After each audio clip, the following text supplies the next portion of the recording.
मसूरी में भारतीय जनता पार्टी ने नगरपालिका चुनाव के बाद समीक्षा बैठक आयोजित की, जिसमें कैबिनेट मंत्री गणेश जोशी और नगरपालिका अध्यक्ष मीरा सकलानी ने शिरकत की। इस दौरान पार्टी कार्यकर्ताओं ने चुनाव अनुभव साझा किया और पार्टी विरोधी काम करने वाले कार्यकर्ताओं पर कार्रवाई की मांग की। मंत्री गणेश जोशी ने कहा कि भाजपा कार्यकर्ताओं के दम पर मसूरी में ट्रिपल इंजन की सरकार बनी और भविष्य में भी पार्टी की विजय होगी। उन्होंने बताया कि पार्टी विरोधी कार्यकर्ताओं की सूची तैयार की गई है, जिसे अनुशासन समिति को सौंपा जाएगा। मीरा सकलानी ने कहा कि पार्टी के सभी कार्यकर्ताओं को उनको अध्यक्ष बनाए जाने पर आभार व्यक्त किया है। उन्होंने कहा कि समीक्षा बैठक में सभी कार्यकर्ताओं ने अपने सुझाव और अनुभव साझा किए हैं। उन्होंने भी कहा कि पार्टी के जिन लोगों ने पार्टी के खिलाफ काम किया है उन लोगों पर अनुशासन समिति को सूची उपलब्ध कराई जाएगी।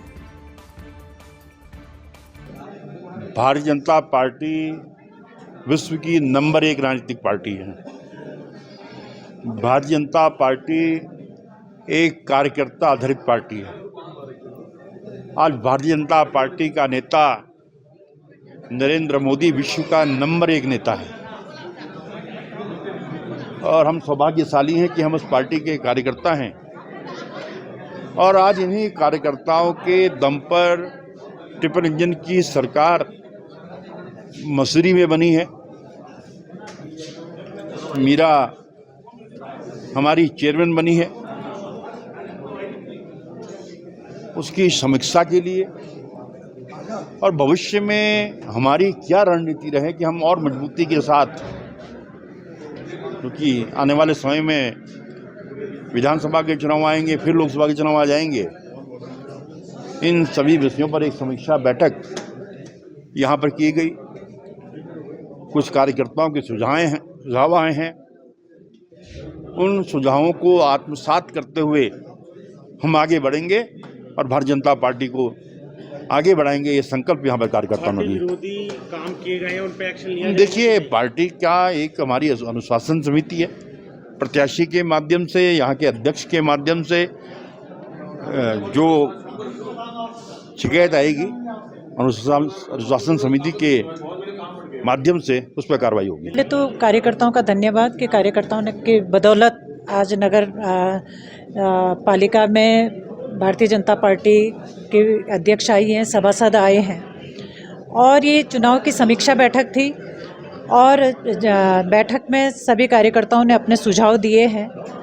जिन लोगों ने पार्टी के खिलाफ काम किया है उन लोगों पे अनुशासन समिति जो पार्टी के अंदर रहती है प्रदेश स्तर की, उनके समक्ष ये बातें रखी जाएगी और अनुशासन समिति क्या एक्शन लेती है ये उन पे डिपेंड करता है।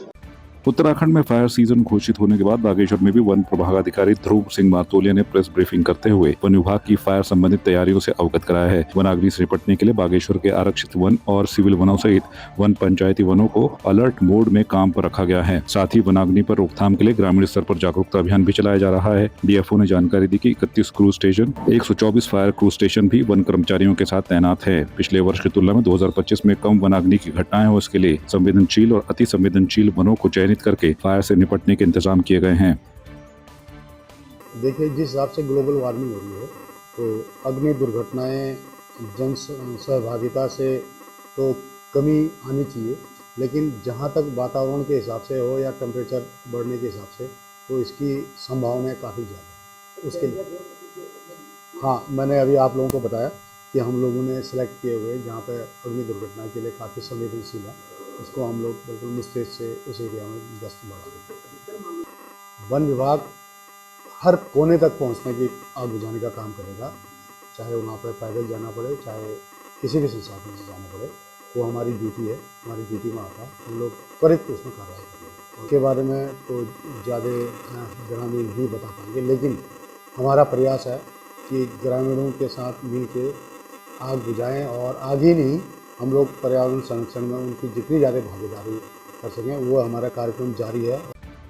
जिला सत्र न्यायालय बागेश्वर के सिविल जज जूनियर डिवीजन पुनीत कुमार की अदालत ने समाजसेवी कांग्रेस के पूर्व नेता बालकृष्ण को रंगदारी और सरकारी काम में व्यवधान जैसे गंभीर अपराधों से दोष मुक्त कर दिया है। आपको बता दें, बीते कुछ साल पहले बालकृष्ण ने रीमा क्षेत्र अंतर्गत खड़िया खनन काश्तकारों और मजदूरों के साथ हो रहे शोषण के खिलाफ आवाज बुलंद करते हुए प्रदर्शन भी किया था। तात्कालिक जिला प्रशासन और खनन कारोबारियों द्वारा बालकृष्ण पर रंगदारी और सरकारी काम में व्यवधान जैसे अपराध लिखवा दिए गए थे। बालकृष्ण के खिलाफ FIR दर्ज करने के बाद खनन कारोबारी और जिला प्रशासन बागेश्वर अदालत में आरोपों को साबित नहीं कर पाया है। अदालत से दोष मुक्त होने के बाद बालकृष्ण ने न्यायपालिका का धन्यवाद अदा किया है।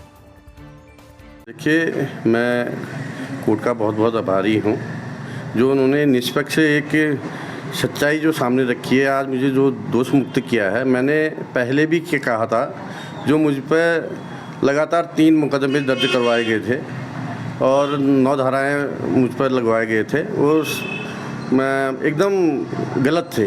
मैंने काश्तकारों की पीड़ा को उजागर किया था। काश्तकारों की पीड़ा को उजागर करने के उससे खनन माफियाओं ने मेरे पर ज़बरदस्ती 3 मुकदमे 9 धाराएं लगवाएगी और मुझे जेल के सलाखों में डालने की पूरी कोशिश की गई, लेकिन प्रशासन और ऊपर वाले ने मेरा साथ दिया।